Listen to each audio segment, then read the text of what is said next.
When people hear the word Trinity, they often imagine an arithmetic problem. 3 persons, 1 God. How can 3 be 1? That question matters, but it can make the Trinity sound like a puzzle Christians are required to repeat, rather than the living center of Christian faith. The Trinity is not a numerical trick. It is not 3 gods crowded into one divine container, and it is not 1 person wearing 3 masks. Christianity claims that the one God eternally exists as Father, Son, and Holy Spirit. Real distinction without division, unity without collapse, and communion without loss. That is what I mean by calling the Trinity the grammar of reality. Grammar does not mean that we have found a formula inside creation that proves the Trinity. A sentence has a grammar because its words stand in ordered relations that make meaning possible. In a similar way, Christian revelation gives us the deepest grammar for speaking about God, creation, relation, knowledge, love, and participation. But the direction matters. We do not begin with a pattern in the world and reason our way mechanically to Father, Son, and Spirit. Mathematics cannot reveal the Trinity. Psychology cannot generate the Trinity. A triangle, a ratio, a family, a thought, or a subject-object relation may offer limited analogies, but none of them contains God. Only God reveals God. The world can prepare the mind to see that relation is not absurd or secondary. Revelation tells us who the living God is. The Christian claim is that ultimate reality is not solitary force, impersonal law, or isolated selfhood. God is the living communion of Father, Son, and Spirit.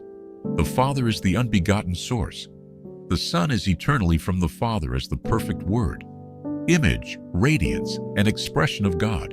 The Spirit is the living, life-giving presence of God, proceeding in divine communion and communicating divine life. Those descriptions are not 3 jobs assigned to 3 divine employees. The Father, Son, and Spirit are not abstract functions called source, order, and presence. They are the living persons of the one God. This guardrail is essential because philosophical language can become too neat. We can say the Father is source, the Son is word, and the Spirit is life-giving presence. But we must never reduce the persons to those words. Relation in God is not an abstraction. It is the living communion of Father, Son, and Spirit. Why does this matter for reality? Because it means relation is not something God discovers after creating the universe. God does not create because He is lonely. He does not need a world in order to become loving, expressive, or personal. Love is eternally real in God before creation.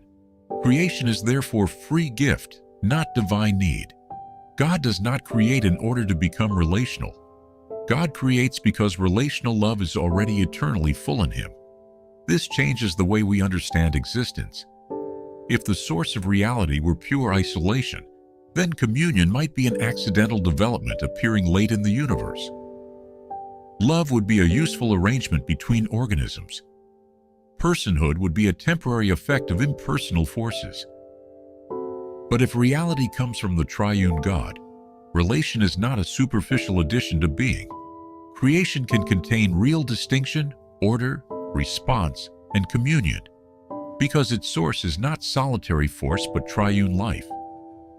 Again, that does not mean creation is God. The world is not a piece of the Trinity, and creatures are not fragments of divine consciousness. Creation reflects God without containing God. Participation is communion, not absorption. The traditional Christian pattern for creation is simple. From the Father, through the Son, in the Spirit. From the Father, creation receives being from the source. Through the Son, creation receives intelligible form, coherence, truth, and direction through the Word. In the Spirit, creation exists in the life-giving and actualizing presence of God, sustained and moved toward fulfillment. But this is one divine act, not an assembly line. The Father does not manufacture raw material, hand it to the Son for structure, and then ask the Spirit to switch it on. The one God creates, and that one act is personally patterned as from the Father, through the Son, in the Spirit. This is why the phrase grammar of reality is useful. Reality is not only made of isolated objects. Things exist through ordered relations, form to matter, part to whole, cause to effect, mind to truth, desire to good, creature to creator, and person to person. Logos order is relational order. A word means through relation. A note belongs within harmony. A body is an ordered unity of parts. Knowledge requires a mind genuinely related to what is known. Love requires distinction. Someone who loves and someone who is loved, without either being erased. The Trinity does not tell us that every relationship is holy, or that every group of three is a divine symbol. It tells us that unity and distinction are not enemies at the deepest level. Perfect communion does not require persons to dissolve into sameness, and real distinction does not require separation or hostility. That matters for human life because we repeatedly fall into two opposite errors. The first is isolation. We imagine freedom means needing no one, receiving nothing, and answering to nothing. The self becomes a sealed project trying to generate its own meaning. The second is absorption. We imagine unity means losing difference, surrendering personhood, or dissolving into a collective spiritual field, ideology, relationship, or crowd. The Trinity exposes both errors. Divine life is neither isolated selfhood nor collapsed sameness. It is communion, unity that preserves distinction and distinction held in love.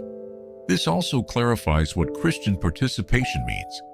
Salvation is not the creature becoming God by nature. It is not the self vanishing into divine substance. It is creaturely life received from and ordered to God through Christ in the Spirit. The Son can unite human nature to God without destroying human nature because God is not competitive with creatures. Divine nearness does not make the creature less real.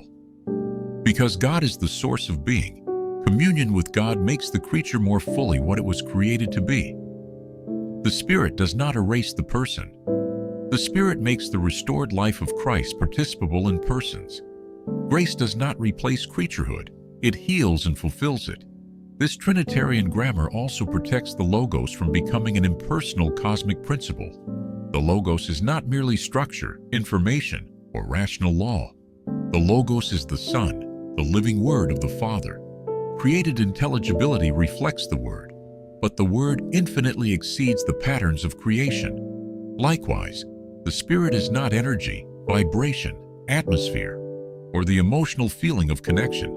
The Spirit is God, the living divine presence who gives life, sanctifies, unites, and renews. And the Father is not a distant force hiding behind the other persons. The Father is the living source who gives, speaks the Word, and communicates divine life without division in God. So when we call the Trinity the grammar of reality, we are making a carefully limited claim. We are not saying that philosophy proves the Trinity. We are not saying that grammar, mathematics, or psychology secretly contains Christian doctrine. We are saying that once God has revealed himself as Father, Son, and Spirit, the world becomes more intelligible as a creation marked by unity, distinction, relation, gift, response, and communion. The Trinity is not one pattern among others inside the universe. The Trinity is the living God from whom the universe receives being. Creation is relational because its source is triune communion.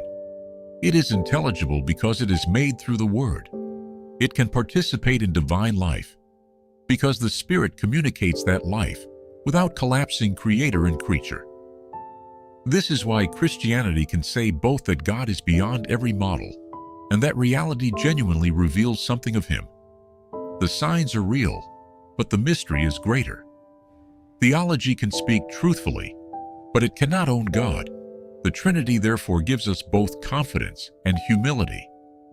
Confidence because reality is not grounded in mute chaos or solitary force.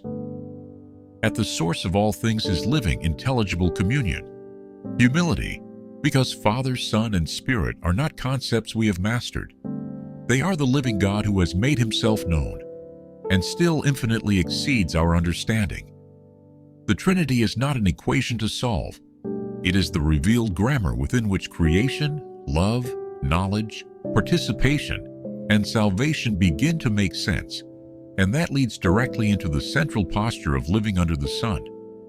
The world is genuinely readable because it comes through the Logos, but neither the world nor God is ownable by our systems.